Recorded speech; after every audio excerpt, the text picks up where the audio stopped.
Pemirsa, unjuk rasa memperingati 2 tahun penembakan 2 mahasiswa Universitas Haluoleo Kendari, Sulawesi Tenggara berlangsung ricuh. Massa melempari polisi dengan batu, akibatnya 1 wartawan dan polisi terkena lemparan batu.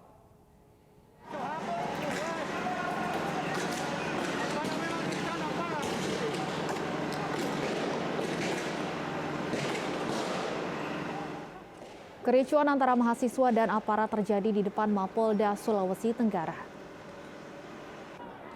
Massa yang terus melempari polisi kemudian dibubarkan dengan menggunakan tembakan gas air mata.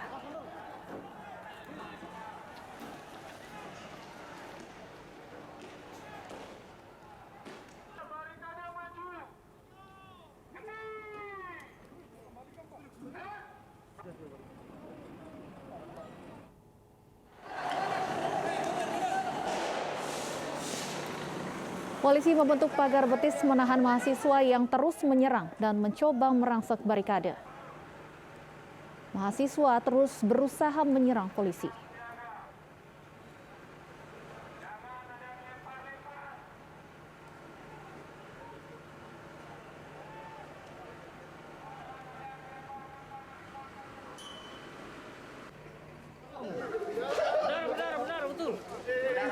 Benar, itu belakang.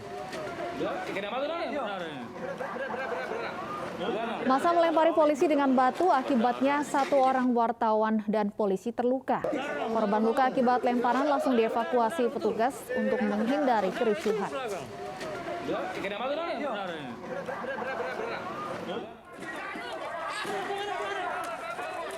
Polisi menangkap pengunjuk rasa yang diduga menjadi provokator aksi. Mahasiswa ini langsung dibawa polisi untuk diproses lebih lanjut.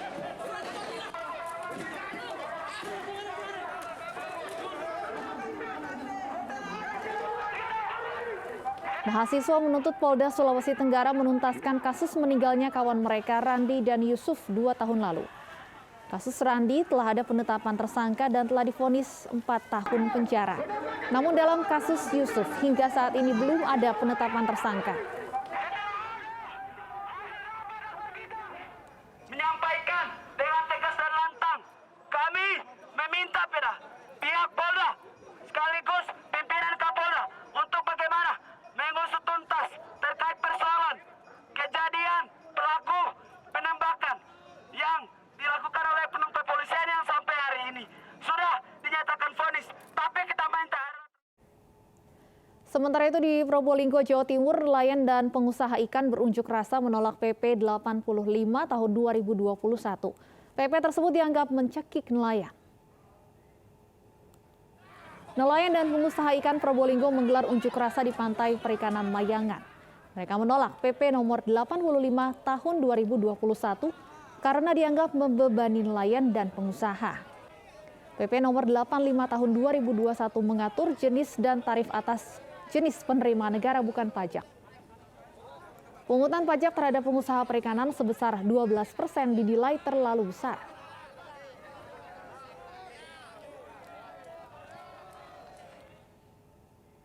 Aliansi BEM seluruh Indonesia dan Gasak berdemo di depan gedung KPK Jakarta siang tadi.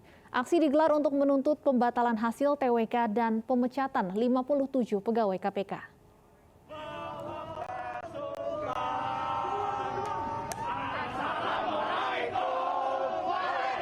Kurang lebih 800 mahasiswa yang tergabung dalam Aliansi BEM seluruh Indonesia atau BEMSI serta Gerakan Selamatkan KPK atau Gasak berdemo di depan Gedung Merah Putih KPK Jakarta siang tadi. Aksi ini dilakukan usai lewat dari 3 kali 24 jam BEMSI mengultimatum Presiden Joko Widodo. Mereka meminta Presiden membatalkan hasil tes TWK dan mengangkat kembali 57 pegawai KPK yang dipecat. Ada beberapa hal yang memang kita inginkan, yang terutama itu kepada Bapak Presiden Jokowi, yang mana tanggal 23 kemarin kita sudah melayangkan ultimatum agar Pak Jokowi itu tidak lepas tangan dengan kasus ini. Yang mana kita ketahui bersama bahwa Pak Jokowi itu berjanji akan memperkuat KPK. Dan kemarin ketika permasalahan TWK ini mencuat, Pak Jokowi juga pernah menyampaikan bahwa jangan jadikan TWK ini sebagai alasan untuk memecat pegawai KPK tersebut. Tetapi hari ini ketika Pak Firly mengeluarkan SK pemecatan per tanggal 30 September, Pak Jokowi lepas tangan. Sekitar 600 personel polisi diturunkan untuk menjaga aksi demo. Namun sayangnya, para mahasiswa masih belum mematuhi protokol kesehatan. Polisi pun membagikan masker dan mengimbau mahasiswa agar tetap tertib. Dari Jakarta, Daneswara, Rizky Ihwal, iNews melaporkan. Dan pemirsa, kami akan kembali bergabung dengan rekan kami Kevin Pakan di Gedung KPK Jakarta. Kevin, bagaimana situasi terkini di sana? Apakah masih ada mahasiswa yang berunjuk rasa? Ya, Stefan dan pemirsa, dapat kami informasikan sekitar pukul 16.40 waktu Indonesia Barat tadi, ini sejumlah aliansi Badan Eksekutif Mahasiswa Indonesia ini sudah mulai membubarkan diri satu persatu. Dan berdasarkan pantauan kami pada saat ini, kami melaporkan bahwa untuk situasinya sudah sepi. Kami melihat tidak adanya lagi aksi unjuk rasa yang disampaikan oleh sejumlah mahasiswa. Dan memang tadi kami sempat melihat sempat terjadi adanya gesekan atau sedikit cekcok begitu dengan pihak kepolisian. Namun kami memantau bahwa untuk aksi dari demonstrasi sendiri masih berjalan cukup kondusif. Dan juga Stefani dapat kami informasikan bahwa tadi selama masa aksi demonstrasi di depan gedung KPK, tepatnya di Jalan Kuningan Persada, ini sempat ditutup karena adanya aksi, yang mana kami pantau terdapat dua massa yang berada di sisi barat dan juga di sisi timur. Namun pada saat ini kami melihat bahwa untuk lalu lintas di depan gedung KPK di Jalan Kuningan Persada ini sudah mulai dibuka, yang mana tadi sempat ditutup. Maka kami melihat untuk arus lalu lintas ini sudah kembali normal, sudah mulai kembali kondusif.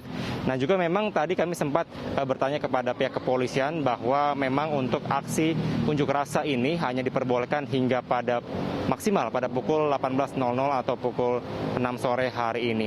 Dan juga dapat kami informasikan bahwa sampai dengan saat ini juga pihak dari KPK ini belum adanya menyampaikan informasi atau menanggapi terkait demo yang berlangsung pada sore hari ini. Stefani, kembali ke Anda.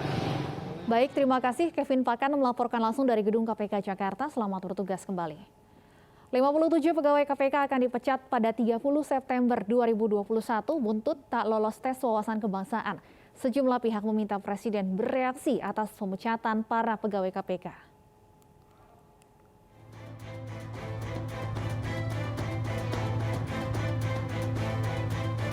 30 September 2021, 57 pegawai KPK yang dinyatakan tak lolos tes wawasan kebangsaan, alih status menjadi aparatur sipil negara, akan diberhentikan dengan hormat. Sebelumnya ada 75 pegawai yang tak lolos TWK dan dinonaktifkan sejak awal Mei. Namun setelah penilaian bersama KPK dan sejumlah lembaga, 24 pegawai masih bisa diangkat menjadi ASN lewat pelatihan bela negara, sedangkan 51 lainnya tidak.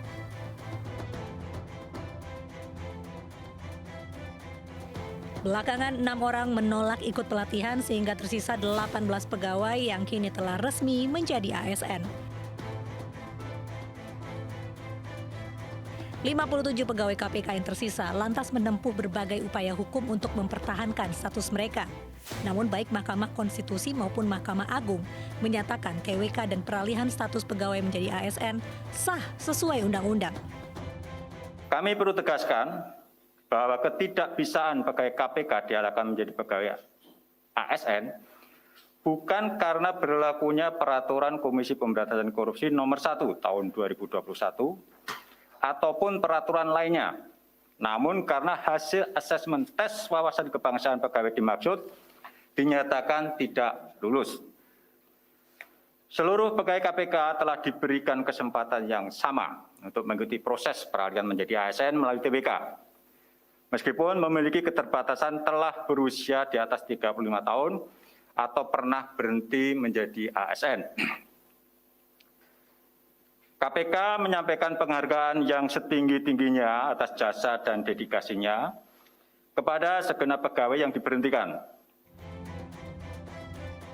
Karena kecewa terhadap KPK, pegawai nonaktif bersama pegiat anti korupsi dan sejumlah masyarakat mendirikan kantor darurat pemberantasan korupsi di depan gedung ACLC KPK. Melalui kantor darurat ini, masyarakat bisa menitipkan surat kepada Presiden Jokowi agar bertindak. Kami melihat bahwa hasil investigasi dari Komnas HAM dan rekomendasi dari Ombudsman itu menunjukkan bahwa TWK ini dilakukan dengan cara-cara yang tidak sesuai dengan aturan. Meskipun secara norma TWK ini dianggap konstitusional oleh Mahkamah Konstitusi dan Mahkamah Agung, tetapi di dalam pelaksanaannya yang bermasalah. Sejumlah pihak meminta Presiden bersikap karena terlibat dalam perubahan Undang-Undang KPK yang menjadi dasar hukum TWK KPK. Namun Presiden menyerahkan semua proses kepada aturan yang berlaku. Jangan semua persoalan itu lari ke Presiden. Terus ngapain yang di bawah? Saya pikir persoalan kepegawaian itu ada yang mengatur. Ya, BKN punya standar tersendiri. Pemirsa, Menko Marves Luhut Binsar Panjaitan pagi tadi menjalani pemeriksaan di Polda Metro Jaya. Luhut diperiksa terkait laporannya terhadap Haris Azhar dan Fathia Maulidianti atas dugaan fitnah dan pencemaran nama baik.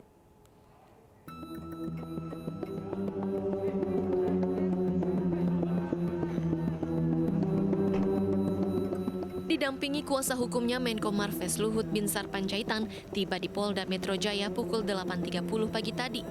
Luhut memenuhi panggilan penyidik terkait laporannya terhadap Haris Azhar dan Fathia Maulidianti atas dugaan fitnah dan pencemaran nama baik melalui media elektronik. Usai diperiksa, Luhut menantang Haris Azhar untuk membuka data bisnis tambang emas di Papua. Luhut meyakini data tersebut tidak akan membuktikan apapun karena dirinya memang tidak mempunyai bisnis tambang di Papua. Pengadilan nanti, biar kita lihat, karena saya tidak ada sama sekali bisnis di Papua. Sama sekali nggak ada, apalagi dibilang itu pertambangan, silahkan aja, buka aja di media dari sekarang juga bisa dibuka kok. Kan saya punya harta kekayaan ada, di KPK itu, laporan kekayaan harta apa itu.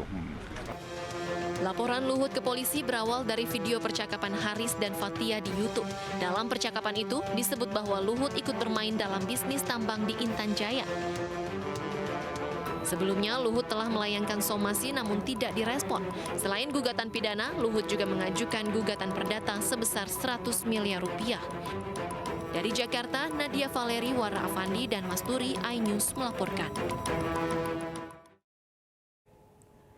Pemirsa, jenazah personil Brimob Kesatuan Resimen 2 Polri, Barada Muhammad Kurniadi Sutio dikebumikan di Aceh, Tamiang, Aceh. Ia gugur saat insiden baku tembak dengan kelompok kriminal bersenjata di tanah Papua. Jenazah tiba di kediaman orang tuanya di Desa Johar, Kabupaten Aceh, Tamiang, Aceh. Jenazah dibawa mobil ambulans dan dikawal mobil patwal milik Polres Aceh, Tamiang. Personil Brimob Kesatuan 2 Polri Barada Muhammad Kurniadi gugur saat menjaga Polsek Kiwirok kemarin. Kantor polisi tersebut mendapat serangan tembakan dari KKB Ngalung Kupel, pimpinan Lamek Taplo. Sebelumnya jenazah dievakuasi menggunakan helikopter dari Kiwirok ke Oksibil, Pegunungan Bintang pasca kontak senjata.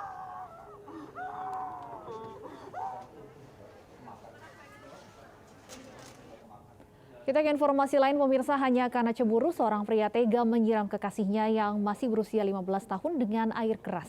Korban meninggal dunia akibat luka bakar yang dialaminya.